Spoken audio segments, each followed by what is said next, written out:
Sur plus de 190 km, un ruban bleu transperce le désert égyptien. C'est le canal de Suez, l'une des plus grandes prouesses techniques de tous les temps.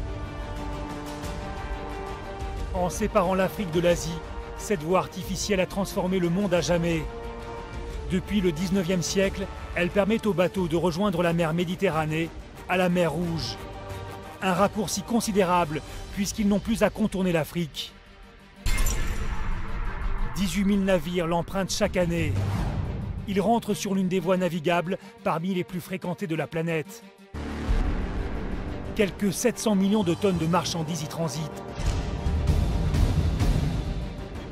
Des navires devenus des géants des mers qui atteignent jusqu'à 400 mètres de long et 240 000 tonnes.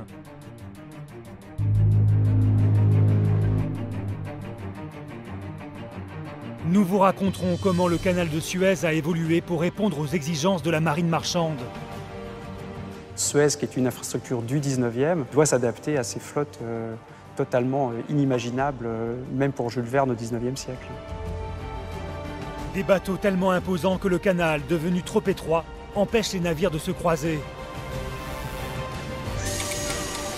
En 2014, des travaux gigantesques sont lancés. Une nouvelle voie de 72 km surgit des sables. Elle permet une navigation à double sens. Nous étions en charge d'un projet colossal, d'un projet pharaonique. En moins d'un an, 500 millions de mètres cubes de sable sont retirés. Cette prouesse a été réalisée par une armée de bulldozers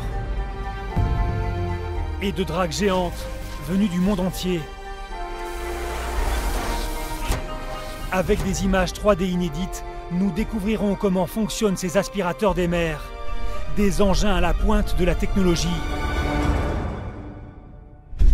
Grâce à eux, le canal atteint désormais 24 mètres de profondeur, contre 8 au moment de sa naissance. Mais vous verrez qu'au 19e siècle, les moyens techniques sont bien différents. Percer l'isthme de Suez est alors un chantier de l'extrême. En 1859, quand Ferdinand de Lesseps lance ce projet hors norme, la région est un véritable no man's land. Il faut tout acheminer sur place, matériel, eau douce et main-d'œuvre. Suez représente quelque chose de tout à fait exceptionnel qui va marquer une étape fondamentale dans l'histoire des travaux publics. Le chantier traverse de nombreuses crises et coûte la vie à des milliers d'hommes. Mais sous l'impulsion de la révolution industrielle, tout va changer. Nous découvrirons quelles machines ont dû être inventées pour mener à bien cette aventure extraordinaire. Ces machines du 19e siècle ont permis de mettre en œuvre un chantier hors norme et donc de construire une véritable mégastructure qui est encore utilisée aujourd'hui. Attaqué par le sable qui menace de l'engloutir, le chenal doit constamment être entretenu. Un véritable défi pour cette superstructure unique au monde. Des premiers travaux à nos jours, nous vous emmenons dans les coulisses de la construction du canal de Suez.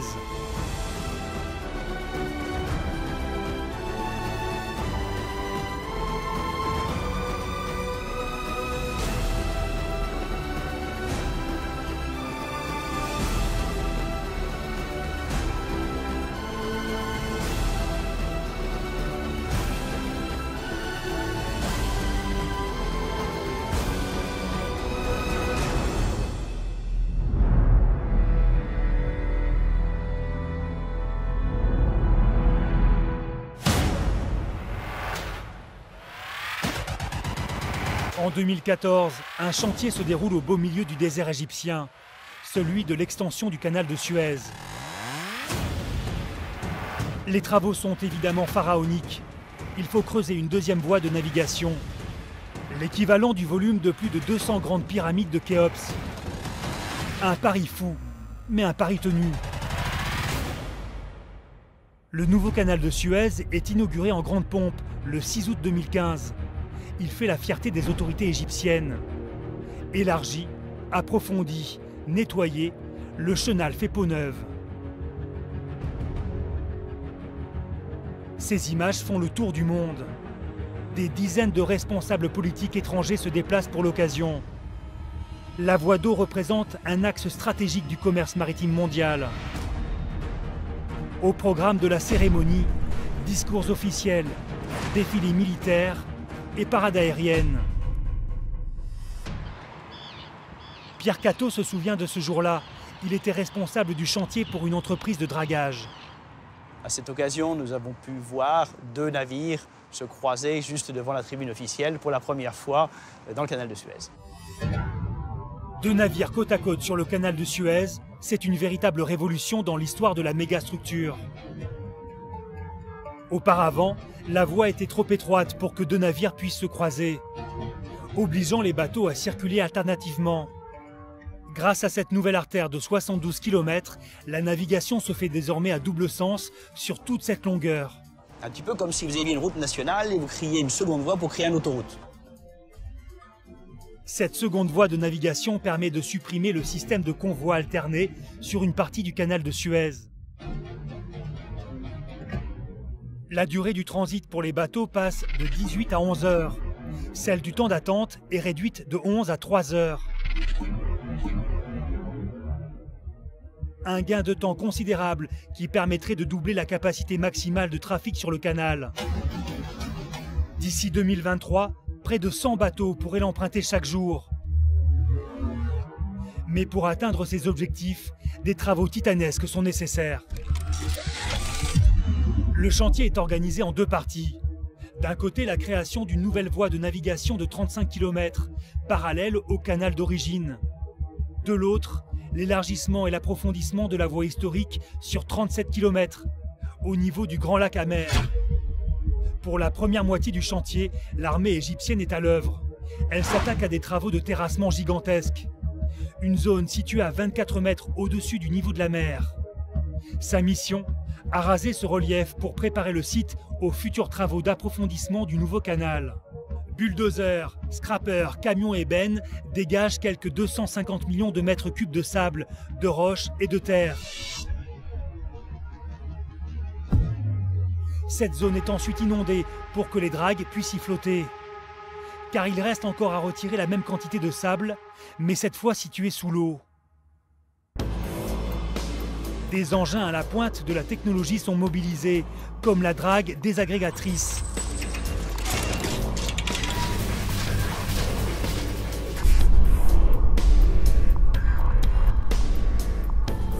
Pour creuser le canal, un autre type de machine est utilisé. C'est la drague aspiratrice en marche. Elle peut extraire les matériaux tout en avançant grâce à cet énorme tuyau traînant jusqu'au fond du chenal. À sa tête se trouve une sorte d'aspirateur géant. Les proportions de ces colosses flottants sont énormes. Ils peuvent mesurer plus de 200 mètres, soit la longueur de 2 terrains de football. La technologie à bord est telle que ces dragues sont capables d'évacuer les matériaux par le biais de conduites flottantes. Mais sur ce chantier, les quantités sont inédites. Des milliers de mètres cubes de sable parcourent les tuyaux. Ils se déversent ensuite à plusieurs kilomètres dans d'immenses zones de stockage au beau milieu du désert du Sinaï. En cette année 2014, les autorités de Suez font appel à 2 groupements d'entreprises de dragage. Le premier a la charge de creuser le nouveau canal à une profondeur de 24 mètres. Le second, quant à lui, doit élargir la voie existante tout en respectant la même profondeur. Une contrainte particulière s'impose cependant à ce tronçon. Il faut exécuter les travaux sans interrompre la navigation. L'entreprise dans laquelle Pierre Catto travaille a participé au dragage de ce dernier lot. Nous étions en charge d'un projet colossal, d'un projet pharaonique qui comprenait en fait un challenge extrêmement important sur le plan logistique, sur le point de vue organisationnel. Pour mener à bien cette incroyable aventure, le responsable de l'autorité du canal de Suez avait demandé 5 ans au président égyptien. Il n'obtiendra qu'une année. Le calendrier constituera un challenge de taille pour ce chantier de tous les records. Autre défi, l'acheminement du matériel et du personnel. En l'espace de quelques mois, un nombre énorme de dragues a été mobilisé du monde entier. On parle d'environ 40 dragues. En complément de ce matériel principal, un très grand nombre de remorqueurs, de vedettes, de conduites, de pontons ont été mobilisés sur le projet. Le personnel qui est employé sur ce genre de chantier vient de 4 coins de la planète. Nous avions sur notre chantier 28 nationalités. Pour s'offrir cet agrandissement, le pays doit débourser plus de 7 milliards d'euros. Les autorités misent alors sur un élan national et lancent un appel aux dons. La stratégie est gagnante puisque 80% du projet sera financé par la population égyptienne en seulement quelques jours. Les travaux pour le nouveau canal de Suez viennent s'ajouter à une longue série de chantiers sur la voie navigable depuis sa création au XIXe siècle. Car l'histoire de la construction de cette mégastructure court sur plus d'un siècle et demi. Lorsque les premiers ingénieurs débarquent sur l'isthme de Suez, ils découvrent un milieu certes propice à la réalisation d'un canal, mais situé dans une région totalement isolée. Le Sinaï, un désert de 60 000 km², parmi les plus arides de la planète. Rien n'entame pourtant la détermination des aventuriers du canal. Le premier coup de pioche pour relier les deux mers est donné le 25 avril 1859. Mais les ouvriers vont vivre l'enfer.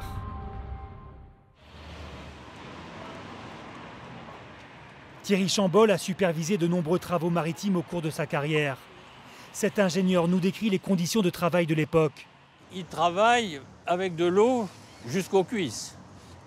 Avec un petit outil, il décroche des mottes de terre du fond et il les passe aux voisins, qui les passent aux voisins, ils font une chaîne.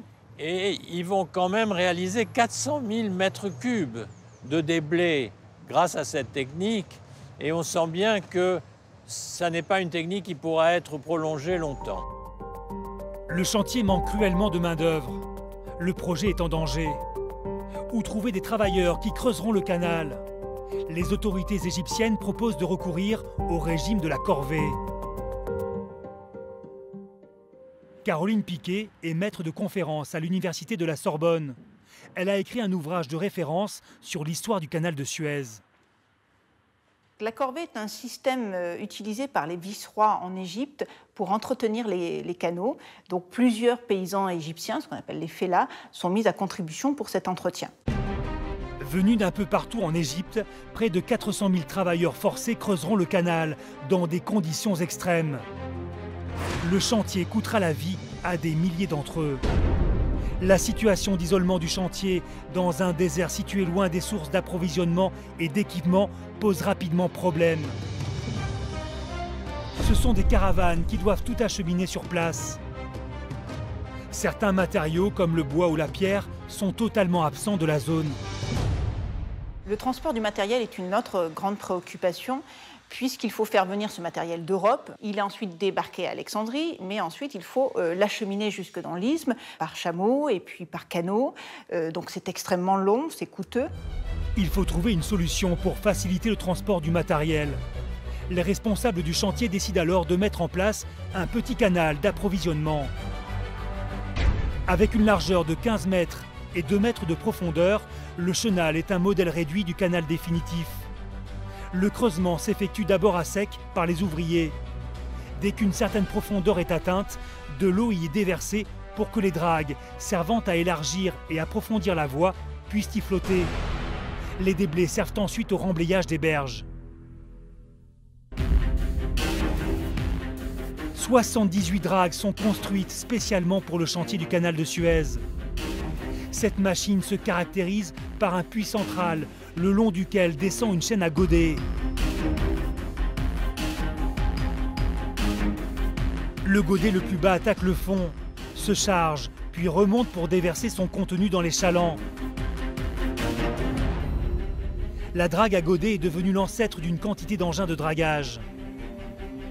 Comme la drague à pelle rétro-excavatrice, cette machine surpuissante a été utilisée sur le chantier du nouveau canal de Suez. Ces 3 énormes pieux permettent de stabiliser le ponton sur lequel se dresse une pelleteuse. Sa pelle creuse le lit du canal et décharge les matériaux dans une barge, amarrée le long de la drague. Elle peut travailler sur n'importe quel type de sol. Un engin qui correspond parfaitement à la nature des roches de la région, essentiellement sablonneuses et argileuses. En 1859, dès le début des travaux de percement du canal de Suez, les ingénieurs se demandent justement comment ces sols vont se comporter une fois mis en eau. Nous nous rendons dans un laboratoire de pointe à l'école des ponts ParisTech. Le docteur Gabezlo est un spécialiste en géotechnique. Initialement, le projet prévoit de donner une pente de 26 degrés aux berges du canal. Mais l'instabilité du sol, une fois mise en eau, va totalement bouleverser les prévisions. Dans le projet du canal de Suez, les pentes se sont adoucies naturellement en présence de l'eau. Sur ce modèle réduit du canal de Suez, le spécialiste a reproduit les mêmes pentes que celles imaginées à l'époque par les ingénieurs. On crée de plus en plus de zones instables en contact avec de l'eau. Et la pente va chercher un nouvel état d'équilibre avec une pente plus douce. Une fois le canal rempli d'eau, l'inclinaison des berges s'atténue. Certaines parois s'effondrent même. Conséquence, la cuvette s'ensable. Et c'est ce qu'on observe également ici. On est en train de réduire la profondeur du canal. Au XIXe siècle, les ingénieurs se décident à laisser leur pente naturelle aux berges. Il faudra par contre creuser davantage pour atteindre la profondeur nécessaire. Pendant le chantier, le trafic est intense sur le futur canal. Des convois de chalands tractés par des hommes ou des animaux transportent le matériel. La construction d'une voie d'approvisionnement supplémentaire est rapidement entreprise. Elle permettra surtout d'alimenter le chantier en eau douce. Un produit rare dans cette région désertique, mais indispensable pour de tels travaux. Grâce à ce canal, l'eau du Nil est conduite dans l'isthme depuis la ville de Zagazig jusqu'à Ismaïlia, pour ensuite rejoindre Suez. L'eau douce arrivera seulement plus tard à Port Saïd, d'abord par le biais de canalisation, puis par une prolongation de la voie d'eau. Le canal d'eau douce suit les traces d'une voie navigable bien plus ancienne. Car depuis la nuit des temps, les hommes ont cherché à traverser le désert égyptien par bateau. Ce percement n'est pas une idée nouvelle, puisque au temps des pharaons, il existait déjà un canal de caractéristiques beaucoup plus limitées qui réunissait le delta du Nil à la mer Rouge. Puis ce canal a été oublié, il n'en restait que des vestiges. Au fil des siècles, le trafic maritime mondial utilise une toute autre route. La solution pour relier l'Europe et l'Asie consiste alors à naviguer jusqu'en Égypte pour y débarquer les cargaisons. Leur transport se fait ensuite par voie terrestre. Et ce n'est pas fini. Quand les caravanes arrivent à la mer Rouge, les biens sont transbordés dans un second navire pour le reste du voyage. Une véritable expédition. Il faudra attendre la fin du XVe siècle pour que les Portugais inaugurent une nouvelle route maritime. Elle permet de rejoindre les comptoirs orientaux en contournant l'Afrique. Un voyage de plusieurs mois. Près de 300 ans plus tard, c'est un empereur français qui fait renaître l'idée de percer l'isthme de Suez. Il faut attendre néanmoins l'expédition de Bonaparte en 1798 pour que le projet véritablement fasse l'objet d'une étude scientifique. Les ingénieurs de Napoléon Bonaparte concluent à trop d'obstacles techniques. Le projet tombe aux oubliettes.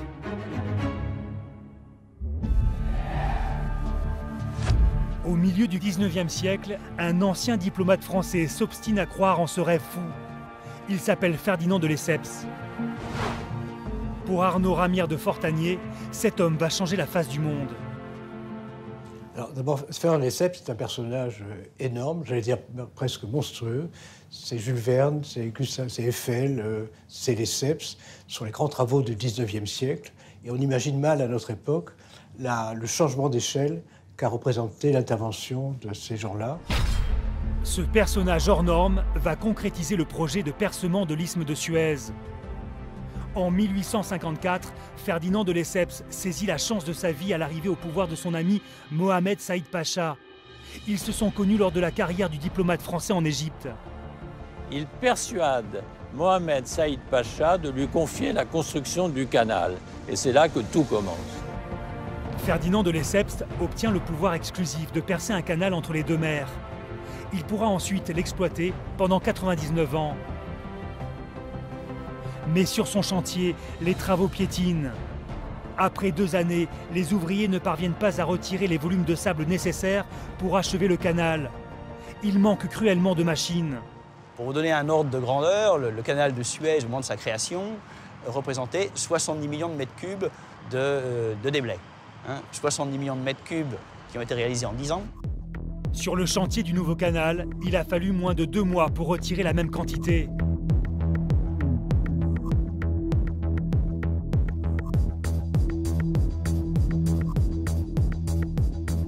Les performances des dragues ont considérablement évolué en 1 siècle et demi.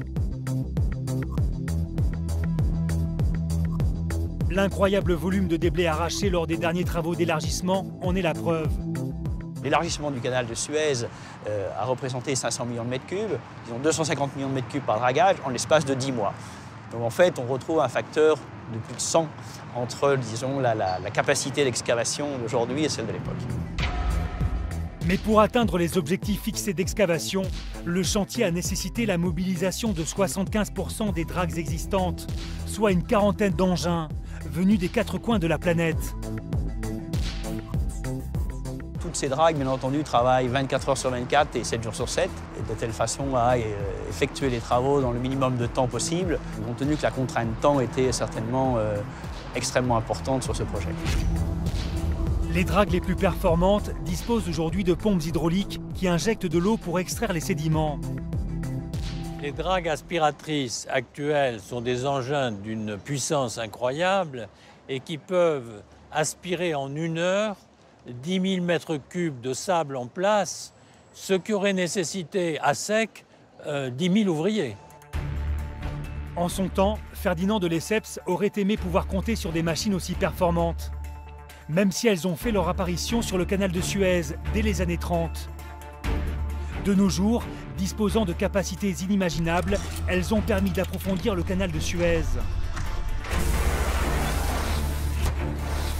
La particularité de la drague aspiratrice en marche, c'est qu'elle avance tout en travaillant. Un avantage mis à profit sur le chantier du nouveau canal de Suez, où il fallait parfois réaliser des travaux sans interrompre la navigation.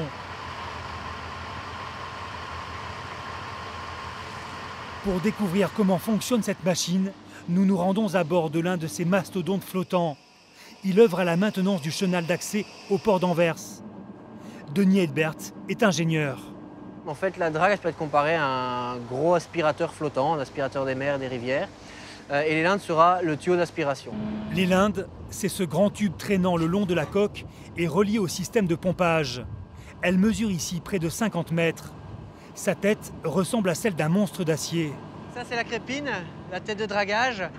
C'est l'endroit par lequel les matériaux sont aspirés depuis le fond. Donc, on a plusieurs éléments. On voit que cette crépine est équipée de genres de dents. C'est ce qui permet de racler le sol, de faire en sorte que les matériaux sont bien repoussés vers la crépine. Et l'aspiration, qui est créée par la pompe, est à ce niveau-ci de 10 000 mètres cubeurs.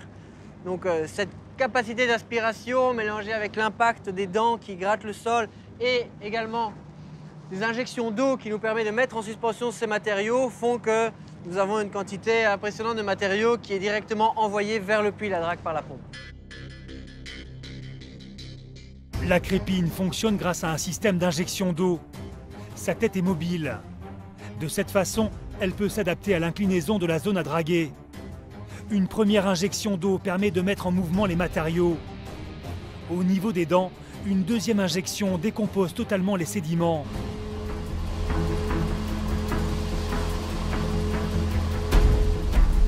Le poste de commande de l'élingue se situe dans la tour de pilotage.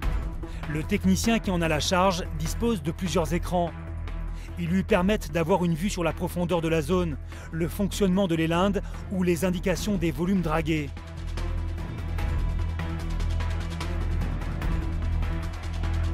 Que ce soit de la vase, du sable ou des cailloux, les sédiments aspirés sont ensuite stockés à bord, au centre du navire. Les réservoirs les plus importants atteignent la capacité colossale de 45 000 mètres cubes, l'équivalent de 12 piscines olympiques. Une fois le puits rempli, l'élingue est remontée et le navire fait route jusqu'à la zone d'évacuation des déblais. Alors nous avons ici un puits d'une capacité de 5000 m3, un peu plus. Et entre le moment où il est plein et le moment où il est complètement vidé, on a une dizaine de minutes. Des volets situés au fond de la cale permettent de décharger les déblais dans la zone de déstockage. C'est la technique du clapage.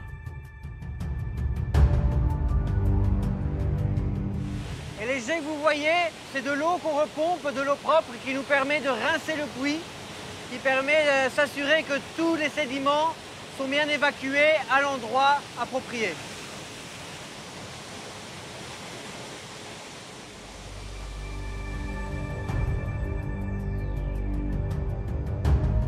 Un autre système d'évacuation consiste à refouler les matériaux par une conduite. Les déblais peuvent être acheminés à plusieurs kilomètres grâce à un système de canalisation flottante ou enterrée. Ces deux méthodes ont été utilisées sur le chantier du nouveau canal de Suez. À l'ouest du Grand Lac Amer, une vaste zone de clapage a été mise en place. Quant aux déblais évacués par canalisation, ils ont été déposés dans des espaces immenses creusés au cœur du désert du Sinaï. Reste une dernière option pour évacuer le matériel dragué, c'est la méthode arc-en-ciel. Elle sert notamment au rechargement des plages. Au XIXe siècle, l'évacuation des déblais provenant du futur canal pose déjà problème. D'autant qu'en 1864, avant l'arrivée massive des machines sur le chantier, celui-ci fait face à une crise très grave. Le système de la corvée, autorisant le recours aux paysans égyptiens pour les travaux, est aboli. À cette époque, l'Europe est en pleine révolution industrielle. Les ingénieurs misent alors sur l'invention des nouvelles machines pour faire avancer le chantier. L'entreprise Lavallée développe le long couloir pour décharger les déblais depuis les dragues. Du jamais vu. Dans ce qui sera le futur canal, la drague écope la boue au fond de l'eau. Elle dépose ensuite les déblais dans une gouttière pouvant atteindre 70 mètres de long. Une pompe y envoie des jets d'eau pour dissoudre la matière extraite et la pousser vers la sortie. Une charnière horizontale, située à la jonction de la drague, permet de changer l'inclinaison du couloir. L'équilibre de la machine est assuré par un treillage métallique reposant sur un chaland en fer. Cette innovation va bouleverser le chantier. Le canal avance à une rapidité folle. Mais dans les zones où les berges sont plus élevées, la drague à long couloir devient instable. Plusieurs accidents sont alors recensés. Un autre engin est mis au point. C'est l'élévateur. Il permet d'évacuer les déblais directement depuis les chalands. Nous avons rendez-vous avec Lionel Dufaux. Il est responsable de collection au Musée des Arts et Métiers. Le dénominateur à toutes ces machines, c'est l'emploi de la machine à vapeur. La machine à vapeur, on la connaît depuis la fin du XVIIIe siècle. Elle était plutôt destinée au départ à l'exore, c'est-à-dire au pompage des eaux d'infiltration dans les mines. Et à la fin du XVIIIe siècle, on va modifier la machine à vapeur pour en faire finalement une machine qui fournisse de la force motrice pour animer d'autres machines. La machine à vapeur s'invite alors sur le rail, dans les locomotives ou encore sur l'eau, à bord des bateaux, mais aussi dans les ateliers ou sur les chantiers de travaux publics pour animer d'autres engins. La locomobile est donc une machine à vapeur mobile. On la déplace et on l'installe là où on en a besoin. Elle comprend une chaudière qu'on voit ici, qu'on devine dans le corps principal. Une chaudière qu'on alimente avec du combustible, généralement du charbon ou de la houille. Et cette machine à vapeur va permettre de fournir une force sous pression qui va être utilisée pour faire bouger ce volant auquel on va relier une courroie qui elle-même va animer d'autres machines. Sur le chantier de Suez, les locomobiles étaient utilisées pour animer des grues ou des pompes, par exemple. Les locomobiles servent aussi à actionner les pompes des longs couloirs. Les dragues disposent quant à elles de leur propre machine à vapeur. En Europe, un véritable enthousiasme se crée autour des révolutions techniques mises en place sur le chantier. Le canal de Suez a été présenté à l'exposition universelle de Paris en 1867. Il fait l'objet d'une véritable fierté parmi les ingénieurs français, parmi les diplomates, parmi aussi les armateurs, les chambres de commerce. La compagnie du canal de Suez donne des conférences devant une maquette géante du projet exposée lors de l'événement. Cette révolution technique s'accompagne d'une série d'innovations dans tous les domaines. À Port Saïd, par exemple, les ingénieurs affrontent une difficulté normalement insurmontable. Dans la région, il n'existe pas suffisamment de carrières de pierre pour construire les jetées du port. Un entrepreneur propose alors de faire des blocs artificiels à base de sable et de chaux. 30 000 énormes blocs sont réalisés. Un chantier dans le chantier de percement du canal de Suez. Alors l'entreprise Dussault va réaliser un chantier extraordinaire de construction des blocs de 20 tonnes, et va créer une véritable usine de fabrication des blocs. Il y en a des milliers et des milliers, qui vont sécher pendant environ 1 mois et qu'on va ensuite conduire en mer en les chargeant avec une énorme grue sur des chalands. On les amène à l'emplacement voulu pour constituer la digue. Ce sera le premier chantier de création de blocs artificiels de tous les temps. Leur fabrication nécessitera des années de mise au point et les blocs des jetées devront être régulièrement remplacés. Un autre pan du chantier pose des difficultés pour les travaux situés cette fois dans les zones en relief. L'évacuation des déblais du fond de la fouille jusqu'au relief naturel pose un problème difficile. D'abord, il faut un effort considérable pour tirer les wagons sur la ligne de plus grande pente. Ensuite, le raccordement au niveau du relief naturel est évidemment difficile, il y a une sorte de cassure. Un système de plans inclinés le long de la pente est alors mis en place. Au fond de la tranchée, les ouvriers creusent le futur canal. Les déblais sont ensuite chargés dans des wagonnets reliés à une voie ferroviaire. Tractés à l'aide de treuils à vapeur, ils remontent ainsi la pente pour rejoindre leur zone de dépôt. Autre défi sur le chantier d'hier comme celui d'aujourd'hui, les bancs rocheux constituent des difficultés majeures. Pour s'y attaquer, il existe une machine spécialement adaptée à ce type de sol. C'est la drague désagrégatrice, un géant des mers mesurant jusqu'à 150 mètres de long et 30 mètres de large.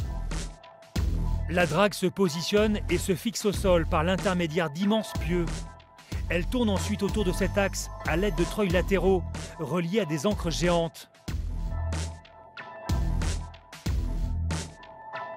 À l'avant du navire, le désagrégateur, une énorme fraise pouvant atteindre 3 mètres de diamètre. Sa mission, dévorer les roches, même les plus dures, sous l'eau, comme sur les rives. Ce gigantesque engin est guidé depuis une cabine de pilotage, disposant des outils les plus performants. Les dragues, comme l'hymne Batuta, sont capables de se placer avec une précision incroyable afin d'exécuter leur travail de destruction. La quantité de déblais produite est phénoménale. Roches, sable, vases, argile, les matériaux sont aspirés grâce à des pompes hydrauliques et ensuite refoulés via des conduites flottantes et des tuyaux posés sur le rivage. Quand il est possible de déverser les déblais dans une zone immergée, la conduite reliée à la désagrégatrice est arrimée à un radeau équipé d'un système d'épandage continu. Autre option, les déblais sont placés dans des chalands amarrés à la drague. Arrivés sur la zone de déstockage, ils sont capables d'ouvrir leur coque en deux afin de se débarrasser de leur chargement. Au total, 25 dragues désagrégatrices ont été mobilisées sur le chantier du nouveau canal de Suez. Du jamais vu. L'une des premières dragues que nous avons mobilisées sur ce projet est la drague d'Artagnan, qui bat pavillon français. Elle a été mobilisée depuis un chantier qui se passait en Russie, dans la péninsule de Yamal. Avec ses 38 000 chevaux, c'est l'une des plus puissantes dragues au monde. Au XIXe siècle, sur le tracé du futur canal, les ouvriers font également face à des obstacles rocheux. Attaquer la pierre leur demande un effort herculéen. Une nouvelle machine intéresse alors la compagnie de Suez pour travailler sur une zone difficile. Et donc on va utiliser l'excavateur de couvreux, qui est une machine capable d'extraire la roche à sec dans des zones qui n'ont pas encore été inondées. Surnommé le terrassier à vapeur, près de 16 excavateurs couvreux sont construits spécialement pour le chantier de Suez. L'excavateur avance sur des rails placés le long du futur canal et l'élargit progressivement. Il va permettre de retirer près de 9 millions de mètres cubes de terre en seulement 3 ans. Un record. Ces godets, d'une forme bien spéciale, lui permettent d'arracher une quantité formidable de roches pour remonter ensuite jusqu'à l'excavateur. La matière extraite est évacuée dans des wagonnets. Une fois chargés, une locomotive les emmène à la décharge. Peu à peu, le rail est généralisé sur le chantier. Il sert à l'acheminement du matériel, mais aussi au transport du personnel. Des chemins de fer éphémères, montés et démontés au gré des besoins et de l'excavateur. Mais l'excavateur couvreux ne parvient pas toujours à pulvériser la roche. En 1869, 2 mois avant l'inauguration du canal de Suez, des bancs rocheux situés à 4 mètres de profondeur sont découverts, alors que le canal doit atteindre les 8 mètres.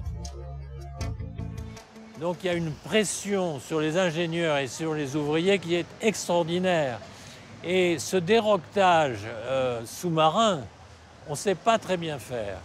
Donc on va immerger des bouteilles de 4 à 5 litres de poudre réunies par un tuyau en caoutchouc qui contient le cordon qu'on va allumer à la surface pour faire éclater ces bouteilles à la surface du banc rocheux. Le but, créer un passage suffisant pour les bateaux de l'époque en fonction de la portion immergée du navire. C'est ce que l'on appelle le tirant d'eau. Ce passage sera réalisé dans les toutes dernières semaines du chantier. Le Péluse, qui est le bateau de la compagnie des messageries impériales, fait 5 mètres de tirant d'eau. Il passe juste. Certains bateaux talonnent le jour de l'inauguration. Pour d'autres, on a déplacé la charge du bateau de l'arrière vers l'avant pour que leur tirant d'eau à l'arrière soit un peu moins fort. Mais on se rend compte de la pression extraordinaire qui existe. Alors on donne des primes aux ouvriers, on fort de nuit. Enfin, c'est un chantier incroyable qui se met en place pour arriver au résultat recherché. Après 10 ans de travaux, le canal de Suez devient réalité. Les eaux de la mer Rouge se mêlent à celles de la Méditerranée. La voie maritime totalise une longueur de 164 km. Son tracé relie désormais les principales villes de l'isthme. Port Saïd sur la mer Méditerranée, Ismaïlia environ à mi-chemin, puis Suez à l'embouchure du Golfe sur la mer Rouge. Le 17 novembre 1869, le canal de Suez est inauguré. C'est un événement international. Ferdinand de Lesseps a réalisé le rêve des pharaons. Ouvert à toutes les nations, le canal de Suez bouleverse littéralement le trafic maritime mondial. Désormais, le parcours entre l'Europe et les Indes est diminué de moitié. Pour rejoindre Marseille à Bombay, il faut compter plus de 19 000 km en contournant l'Afrique, contre près de 8 000 km via le canal de Suez. Un gain de temps considérable, car pour rejoindre ces 2 ports, il fallait 2 à 3 mois de navigation par le cap de Bonne-Espérance, tandis qu'1 mois seulement est nécessaire en passant par l'isthme.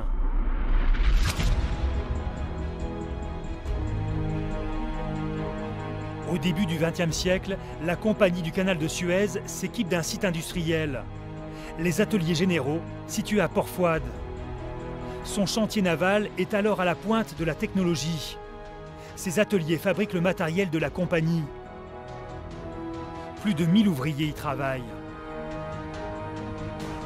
Mais dès les premières années d'exploitation du canal, le service d'entretien se voit confronté à un imprévu. Les remous créés par le passage des navires endommagent les berges. Alors, plusieurs méthodes sont utilisées. Des méthodes de péré, d'enrochement. On utilise notamment des roches, des carrières d'Ataka à proximité de Suez.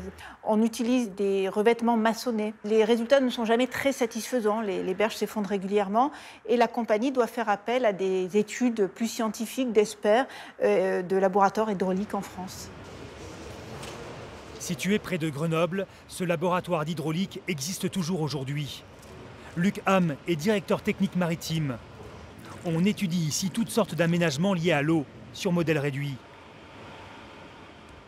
Lorsque la compagnie du canal de Suez s'adresse à eux au milieu du XXe siècle, la voie maritime est en mauvais état.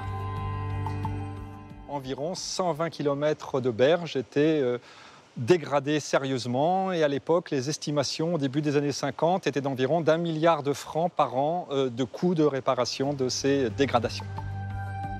Le laboratoire reproduit alors une section du canal de Suez. Un modèle réduit de navire y est tracté, puis plus tard autopropulsé. Il faut imaginer que ces bateaux remplissaient les 2/3 du canal pour les plus gros. Et donc, il n'y avait plus beaucoup d'eau. Et donc, il y avait une résistance à l'avancement. Les navires n'arrivaient pas à obtenir la bonne vitesse. Ça créait des courants extrêmement forts de plusieurs mètres par seconde. Les études s'attachent notamment à comprendre cette résistance pour faire évoluer la forme des coques des navires. Des recherches tellement innovantes que les compagnies pétrolières s'y intéressent rapidement. Les maquettes sont perfectionnées. Résultat, les navires pénètrent plus facilement dans l'eau. Le trafic sur le canal est optimisé. Malgré tous ces efforts pour entretenir la voie maritime, de nouveaux travaux d'agrandissement deviennent rapidement inévitables. Car le canal de Suez doit s'adapter en permanence à l'évolution de la taille des navires. Nous nous rendons au Musée national de la Marine. La taille des navires explose après la Deuxième Guerre mondiale dans une course au gigantisme que pour l'instant rien n'a arrêté. On construit à une taille qu'on pense raisonnable par rapport à un état de la flotte, mais on est déjà en retard par rapport aux structures, aux bateaux qui sont en train d'être construits. Évidemment, Suez, qui est une infrastructure du 19e, à la fois est une méga structure, mais qui doit s'adapter à ces flottes totalement inimaginables, même pour Jules Verne au 19e siècle. En 1950, les navires de 40 000 tonnes sont dépassés. Les proportions n'ont plus rien à voir avec les navires de l'époque, tels le Péluse. Fort de ces 2000 tonnes, le bateau de la Compagnie des Messageries Impériales est l'un des premiers à avoir emprunté le canal de Suez. La voie maritime doit également traverser le XXe siècle, avec ses conflits. Le 26 juillet 1956, le colonel Nasser prononce un discours retentissant devant une foule d'Égyptiens. Il annonce la nationalisation du canal de Suez. Les puissances occidentales réagissent. Royaume-Uni, France et Israël lancent une opération militaire. Elle se soldera par un échec. Mais la navigation est alors stoppée pendant presque 5 mois. Le canal est détérioré. Avec l'aide de l'ONU, l'Égypte le remet en état et le modernise. Approfondie à 14 mètres, la voie maritime peut désormais accueillir des navires d'un tirant d'eau de 11 mètres. Mais en 1967, une nouvelle crise secoue la région. C'est la guerre des 6 jours. Avec d'autres pays arabes, l'Égypte s'engage contre Israël. Le canal de Suez devient un champ de bataille. Des bateaux coulés et des mines entravent la navigation. La cuvette s'ensable, les berges s'effondrent. La voie maritime est fermée. La fermeture du canal de Suez après la guerre des 6 jours est une véritable catastrophe, puisque le canal de Suez ne sera pas entretenu pendant 8 années. Et lorsqu'il est réouvert en 1975, il n'est plus adapté à la marine pétrolière. Avant la guerre, il accueillait à peu près 80% de cette marine marchande. Après la guerre, on tombe à 1/3. Donc c'est une perte de clients énorme. La plupart des armateurs ont repris le chemin du contournement de l'Afrique et de manière à rentabiliser les parcours, on construit des bateaux qui dépassent les 200 000 tonnes. Donc ils ne sont absolument plus adaptés au canal de Suez. Les autorités égyptiennes doivent réagir.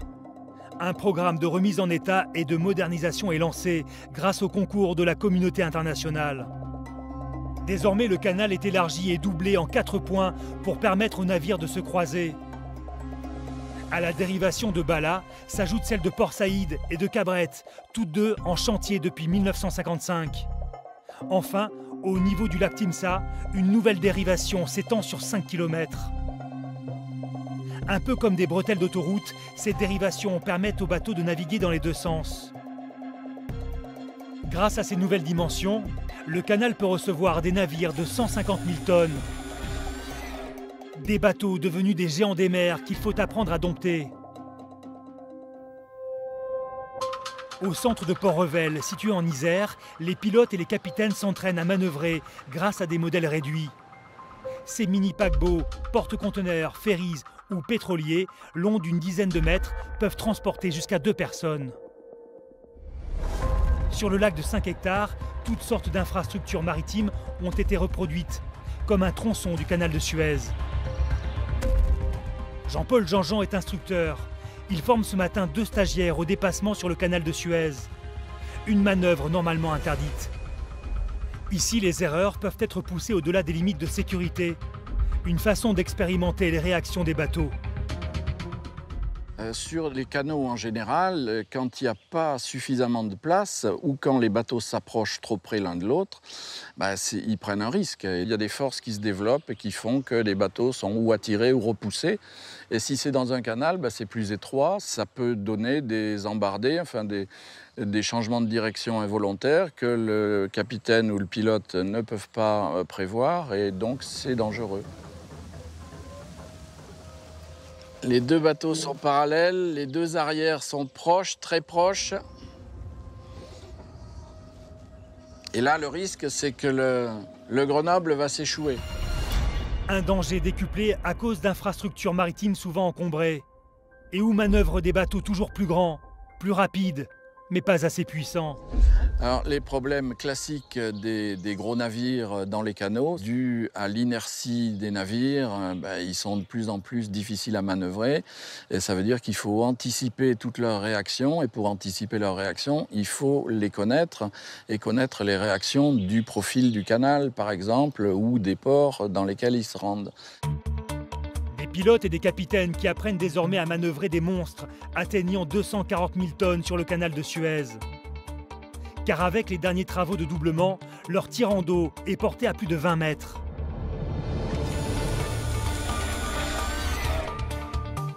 Le canal est même à l'origine d'une unité de mesure, Suezmax. Elle désigne les dimensions maximales d'un navire pouvant passer par la mégastructure. Une contrainte pour les armateurs, dont Éric Banel est le représentant en France. Il est très difficile d'imaginer un navire qui ne puisse pas traverser le canal de Suez. Et la taille maximum des navires pour le canal de Suez, c'est la taille maximum pour une grande partie de la flotte maritime mondiale. C'est pour ça qu'on appelle ces navires des Suezmax. S'adapter au nouveau format de la marine marchande, c'était l'un des objectifs des travaux d'extension. Le canal risquait sinon la disqualification. Il reste ainsi l'une des voies navigables les plus fréquentées au monde. Aujourd'hui, nous avons à peu près une 50aine de navires par jour sur le canal de Suez. L'objectif affiché avec le doublement du canal par les autorités égyptiennes est une centaine de navires. Le canal de Suez est un passage stratégique pour les transporteurs maritimes. La voie draine près de 8% du trafic mondial. Elle représente aussi un enjeu économique énorme pour les autorités égyptiennes. Aujourd'hui, ce coût de passage du canal représente à peu près 800 000 $ pour un porte-conteneur de 18 000 conteneurs. Cette source de revenus, aujourd'hui, on l'estime donc à plusieurs centaines de millions pour l'État égyptien. C'est la 3e source de revenus du budget égyptien aujourd'hui. L'Égypte a donc tout intérêt à choyer sa mégastructure. Retour sur le canal de Suez, où nous montons à bord d'un porte-conteneur.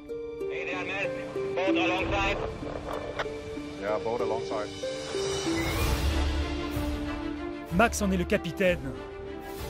Nous sommes actuellement en train de traverser les eaux peu profondes du canal de Suez. Ici, les règles de navigation sont strictes. Il faut contrôler direction et vitesse en permanence pour éviter par exemple la collision avec un autre navire. Ça avance doucement, pas de problème ici.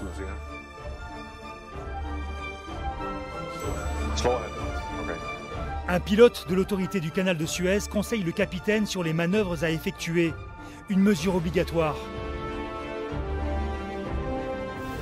C'est important de naviguer correctement ici dans le canal, parce que comme vous pouvez le constater, il n'y a pas beaucoup d'espace de chaque côté du navire. Ce n'est pas un jour comme les autres pour le capitaine et son équipage. Ils empruntent pour la première fois le nouveau canal de Suez. J'ai navigué ici une quarantaine de fois, mais aujourd'hui c'est différent. Nous allons tourner dans le nouveau canal au lieu de naviguer vers l'ancien chenal. C'est un moment à part dans la carrière du capitaine. Bien sûr, c'est particulier à chaque fois quand vous faites quelque chose pour la première fois. C'est très spécial pour nous quand on approche du nouveau canal. Petit à petit, le paysage change. C'est assez étonnant de voir la quantité de sable qu'ils ont retiré du canal. Il y a des montagnes maintenant sur chaque rive. C'est incroyable.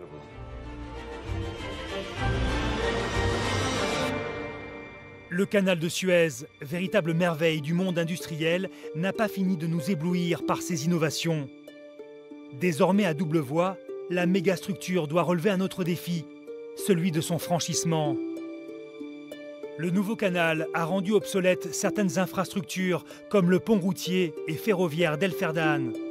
Avec ses 340 mètres, c'était le plus long pont tournant au monde. Aujourd'hui, il ne sert plus à rien.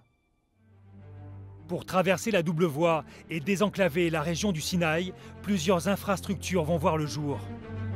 Au programme notamment la réalisation de 2 tunnels autoroutiers sous le canal de Suez, au niveau de Port Saïd. Un nouveau challenge puisqu'il s'agit de percer un double tube de près de 4 km de long. Une véritable performance technique qui pourrait être complétée par un tunnel ferroviaire. Toujours plus moderne, toujours plus grande, toujours plus profonde. La mégastructure est en perpétuelle mutation.